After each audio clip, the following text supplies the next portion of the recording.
Bienvenidos al siguiente segmento del Summit de Electromagnetismo y Espiro. Hoy exploraremos un concepto fundamental, el biocampo. Este es el campo electromagnético que rodea y penetra todos los sistemas biológicos, incluido nuestro cuerpo.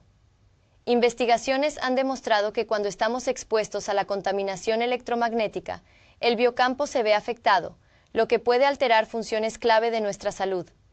Prepárense para las próximas ponencias, donde profundizaremos en estos estudios y sus aplicaciones prácticas.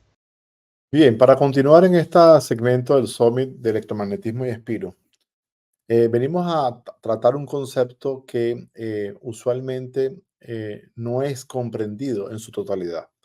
Y es un concepto que es necesario entender en aras de poder comprender el electromagnetismo en su totalidad en respecto a los sistemas biológicos. Cuando nosotros utilizamos la palabra campo y usamos la palabra como campo electromagnético o campo eléctrico, campo magnético, lo que realmente estamos definiendo es la presencia de las fuerzas eléctricas o magnéticas o electromagnéticas en un espacio determinado. Por lo tanto, se utiliza la palabra campo para definir la presencia de un fenómeno físico en un área determinada. En este mismo sentido, existe entonces el término biocampo para definir estas fuerzas electromagnéticas que se encuentran en todos los sistemas biológicos y que están envolviendo y además están penetrando el interior de todos los sistemas biológicos. En biofísica vamos entonces a ver el biocampo como la consecuencia natural de que el sistema biológico esté en pleno funcionamiento.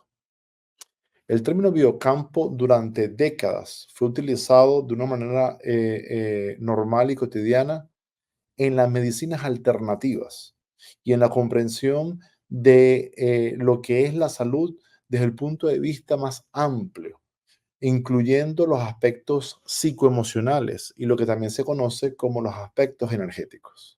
Sin embargo, en el occidente del mundo y en el campo más convencional de la medicina, el término biocampo fue desplazado, ignorado y muchas veces considerado como pseudocientífico. Por eso, a través de los últimos 20 años, se ha estado haciendo toda una cantidad de estudios que han podido llevar al término biocampo a su justo lugar.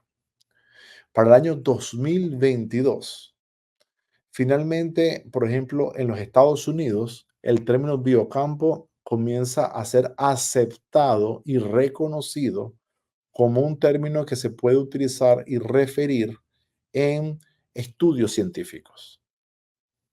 Eh, Pioneras en todo este campo y que pudieron permitir este cambio de uso para la literatura científica se encuentra la doctora Beverly Rubik, quien junto con su laboratorio y varios colegas en Estados Unidos se dedicaron de manera sistemática a realizar estudios que pudieran generar evidencia experimental lo suficientemente clara para que se pudiera utilizar este término.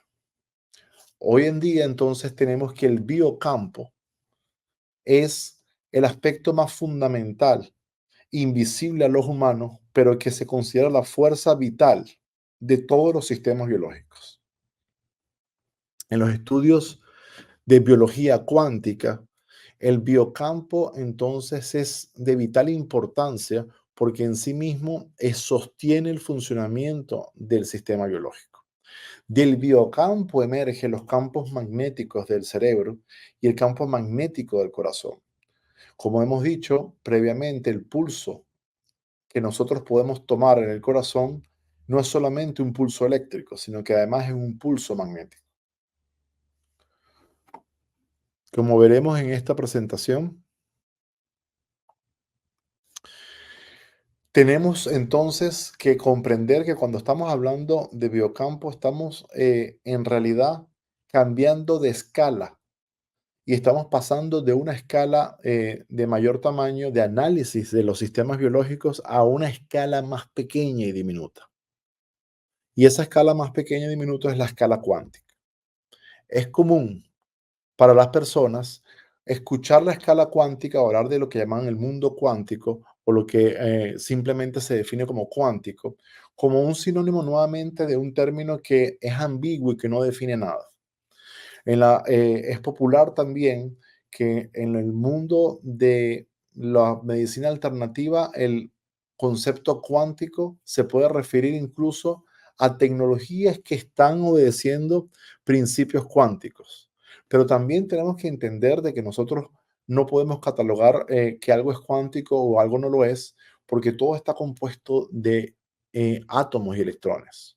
Y los átomos y electrones forman parte de la escala cuántica.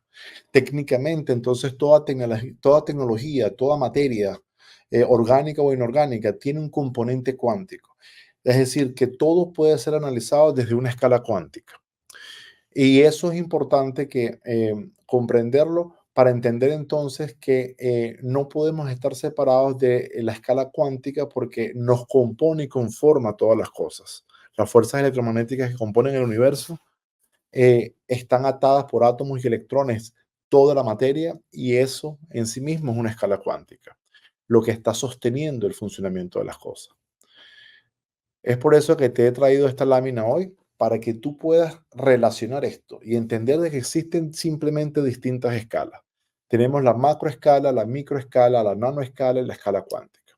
En la macroescala nosotros podemos tocar las cosas, agarrarlas con las manos, ver con nuestros ojos, palpar. La microescala, entonces, es el mundo ya celular.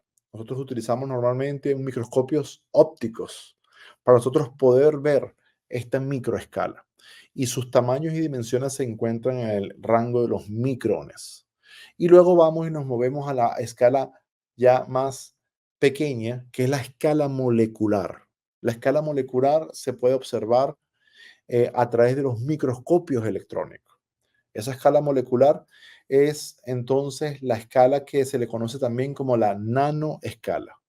En otras palabras, cuando hablamos, por ejemplo, de una molécula de agua, estamos hablando de la nanoescala. La escala nano o nanoescala es la escala que ya se encuentra en los rangos de los nanómetros. Es decir, la mil millonésima parte de un metro.